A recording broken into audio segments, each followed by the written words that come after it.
Asmil sudah sangat akrab dengan Hamama, bermain-main. Ambilkan lagi, Mil. Makanannya, Mil. Iya, sayang. Iya, sayang. Iya, sayang. Ya Allah, mau ikut syuting ya? Mil, ambil, Mil. Bismillahirrahmanirrahim. Assalamualaikum warahmatullahi wabarakatuh. Allahumma barik lana fi Sya'ban wa balighna fi Ramadan. Asyhadu an la ilaha illallah wahdahu la syarikalah wa asyhadu anna Muhammadan abduhu wa rasuluhu wa la nabiyya ba'dah. Allahumma salli wa sallim ala sayyidina Muhammad wa ala alihi wa sahbihi wa sallim. Qala Allah ta'ala fil Qur'anil Karim, a'udzu billahi minasy syaithanir rajim. Bismillahirrahmanirrahim. Kutiba alaikumus siyam kama kutiba alal ladzina min qablikum la'allakum tattaqun. Ya ayyuhalladzina amanu kutiba alaikumus siyam kama kutiba alal ladzina min qablikum la'allakum tattaqun. Wa qala Rasulullah sallallahu alaihi wasallam, khairukum man ta'allama al-Qur'ana wa 'allamah. Shadaqallahul azim wa sadaqa rasulul amin wa nahnu 'ala dzalika minasyahidin wa syakirin walhamdulillahi rabbil alamin. Alhamdulillah, sore hari ini di bulan yang sebentar lagi akan Ramadan, di bulan Sya'ban ini, sedikit lagi kita akan nisfu Sya'ban. Kalau di Betawi itu ada tradisi nisfu Sya'ban, yaitu pas tanggal 15 Sya'ban. Kita sudah hampir di tanggal 15 Sya'ban, insya Allah berapa hari lagi sudah nisfu Sya'ban. Habis Sya'ban kita akan menghadapi Ramadan, akan kedatangan bulan suci Ramadan, di mana di bulan ini kita diwajibkan oleh Allah untuk berpuasa, supaya kita nantinya sekeluarnya dari puasa menjadi benar-benar bertakwa, yaitu dengan melatih menahan diri selama bulan Ramadan di siang hari dari hal yang halal pun gitu. Jadi bukan dari hal yang haram saja, tetapi dari hal-hal yang halal. Kita disuruh menahan dari fajar, terbit fajar, sampai datangnya malam, yaitu maghrib. Alhamdulillah, sebentar lagi kita akan kedatangan bulan suci Ramadan. Di bulan suci Ramadan ini kita harus persiapkan. Kalau saya terbiasa mempunyai target memasuki Ramadan itu dalam keadaan sehat dan ceria, dan memasuki Syawal itu dalam kondisi sehat dan bisa menahan diri. Jadi tujuan untuk takwa itu tercapai gitu. Nah, bagi kalian yang masih punya hutang di Ramadan yang lalu, segera dilunasi. Terlepas dari perdebatan apakah setelah Ramadan ini kalau masih ada hutang harus didabelkan atau tidak, tetapi ya kita harus melunasi hutangnya. Segera dihitung-hitung berapa yang belum kita laksanakan, belum kita bayar, belum disauri bolongnya di Ramadan yang akan datang. Ada sebuah bahasan yang ingin saya bahas di tengah trek pacuan kuda ini, dan Hamama lagi makan. Hamama. Saya sedang bermain kuda. Ada yang pengen saya bahas di sini. Kita terkadang menerima hukum-hukum Islam, syariat-syariat Islam yang bagi kita dirasa itu menguntungkan. Bagi kita itu nyaman. Kita dengan senang hati menjalankannya. Tetapi apabila ada syariat-syariat yang merugikan, atau terasa sakit, atau terasa berat, terkadang kita banyak tawar-menawar gitu. Salah satu contoh Ramadan lah, puasa. Berpuasa di bulan Ramadan bukan berbicara tentang fisik. Bukan berbicara bagaimana kekarnya fisik. Bukan bagaimana berbicara gemuknya fisik. Bukan berbicara bagaimana bagus tidaknya kulit, yang artinya terjaga atau tidaknya nutrisi. Bukan berbicara bagaimana orang itu nggak doyan makan atau doyan makan. Betapa banyak di luar sana orang yang tidak doyan makan tetapi tidak bisa berpuasa di bulan Ramadan. Alasannya apa? Sakit mah. Betapa banyak orang yang gemuk Yang tidak bisa berpuasa di bulan Ramadan, alasannya apa? Tidak bisa menahan lapar karena kebiasaan makan yang banyak. Betapa banyak di luar sana orang-orang yang kulitnya bagus, artinya nutrisinya terjaga, tidak bisa berpuasa di bulan Ramadan dengan alasan apa? Tidak sanggup menahan haus. Banyak alasan yang selalu diutarakan untuk tidak melakukan syariat satu ini. Demikian pula dengan syariat-syariat lain. Terkadang kita terlalu banyak alasan untuk tidak melaksanakannya. Sebentar lagi Hamama jalan. Hamama, dipotong iklan Hamama. Sinilah, bawa sini. Bawa sini. Sebenarnya apa sih yang menjadikan kita itu terlalu banyak alasan untuk menolak syariat-syariat Allah gitu? Sini. Sebenarnya itu semua berawal dari kelemahan iman kita. Kelemahan iman kita itu yang membuat kita itu berat melaksanakan syariat-syariat Allah. Dan hanya memilih syariat-syariat yang cenderung terkesannya itu menguntungkan buat kita gitu loh. Jadi sebenarnya apa sih ketidakmampuan kita menjalankan syariat itu ya karena kita itu selalu mencari-cari alasan gitu loh untuk tidak melakukan syariat itu. Kita ngerasa rugi, kita ngerasa berat, kita ngerasa sakit dalam melaksanakan syariat itu.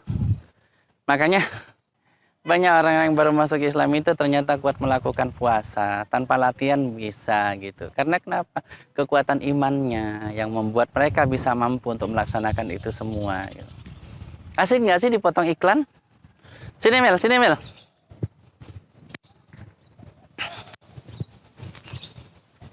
Jangan takut.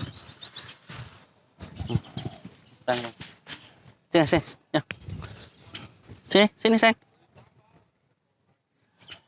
Jadi makanya kenapa saya selalu berkata ketika kita ingin istiqomah dalam berislam, kita itu harus enjoy terhadap Islam itu sendiri gitu loh. Kita harus enjoy. Sebagaimana kita juga contoh nih kebetulan ada Hamamah. Jadi kita enjoy kuda gitu, main kuda tuh enjoy gitu, jadi nggak takut didatengin Hamamah, nggak takut. Tuh Hamamah minta makan tuh. Jadi kalau dulu awal-awal saya begini nih takut sama Hamamah, tapi sekarang nggak takut gitu, karena memang sudah dekat. Nah sama halnya kita dengan syariat. Ketika kita itu tidak enjoy dalam melaksanakan syariat, ketika tidak paham kenapa syariat itu harus dilaksanakan, kita itu akan takut terhadap syariat itu. Benar-benar akan takut terhadap syariat itu. Dan kita akan mencari segala cara dan segala alasan untuk menolak syariat itu. Coba kalau kita ibaratkan, siapa sih yang tidak takut sama kuda, tahu-tahu datang begini gitu. Nih, contoh nih. Yang megang kamera saya datangin Hamamah. Tuh. Kan bergerak kameranya. Kenapa? Karena dia takut. Taruh sini kameranya. Kameranya terlalu takut. Nih. Kita main tarik-tarik ya. Jadi siapa yang tidak takut melihat kuda sebesar ini kemudian lepas dan ada di sekitar kita? Siapa yang nggak takut kalau kita nggak tahu?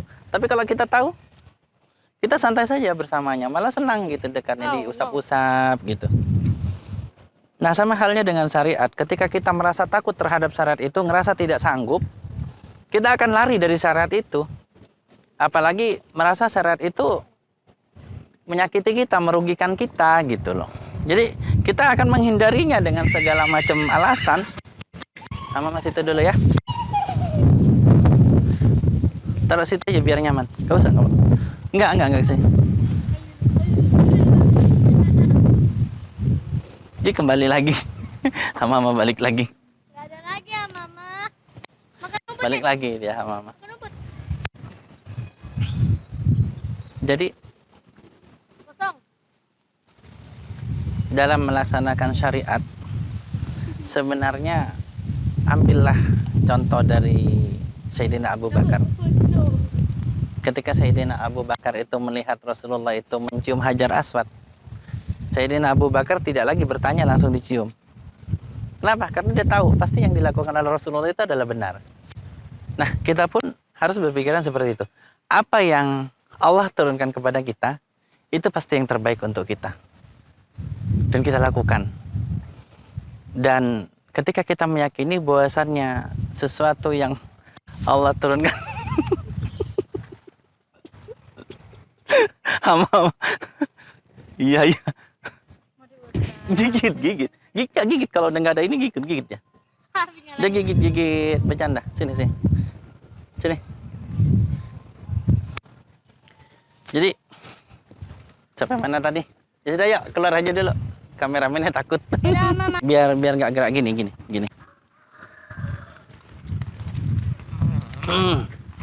Sudah.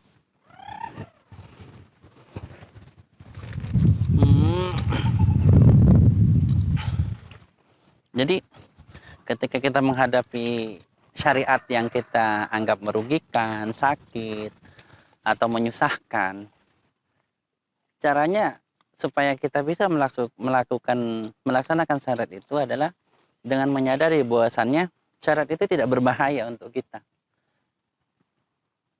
Syariat itu ada yang terbaik yang Allah turunkan untuk kita laksanakan. Yaitu analoginya seperti kuda. Ketika kita tidak mengenalnya, tidak tahu, kita akan takut ya. Makanya kita pindah lokasi karena kameramennya takut sama kuda. Dideketin takut gitu. Ya padahal si Hamama sendiri benar gigit gitu. Benar kalau gigit itu sakit, tapi dia gigitnya itu bercanda gitu. Gigitnya itu menyapa. Kadang menggunakan bibirnya, kadang menggunakan giginya. Nah sama halnya kalau kita ibaratkan puasa. Kita ibaratkan puasa.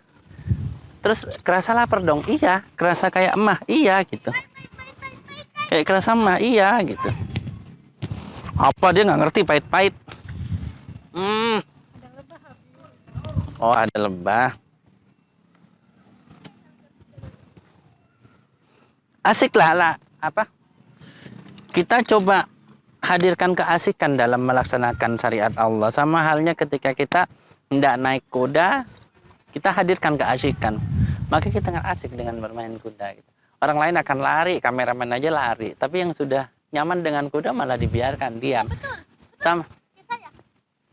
Sini sekalian. Sama halnya, iya sudah situ. Masih takut-takut sama mama.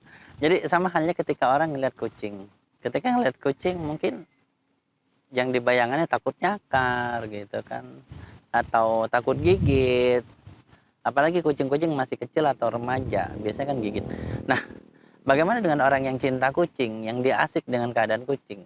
Kucing yang galak itu malah menarik. Makin galak kucing itu kalau menarik untuk ditaklukkan. Ya sama halnya dengan syariat. Makin susah syariat itu bagi orang-orang yang mencintai Allah dan yakin syariat itu adalah yang terbaik, dia akan taklukkan syariat itu, akan dia kerjakan semampu-mampunya, terbaik dan sebaik mungkin. Selalu akan yang terbaik diberikan kepada Allah. Oke? Karena kayak kameramannya juga sudah nggak nyaman ini, tidak menemukan tempat untuk menyandarkan kamera, kita cukupkan sekian. Sampai jumpa di kesempatan yang lain. Selamat menunaikan ibadah puasa. Ingat, lakukan puasa dengan yang terbaik yang kita bisa. Dan ingat, puasa itu enjoy, asik, dan pasti terbaik untuk kita. Demikian dari kami. Assalamualaikum warahmatullahi wabarakatuh. Hai Mama.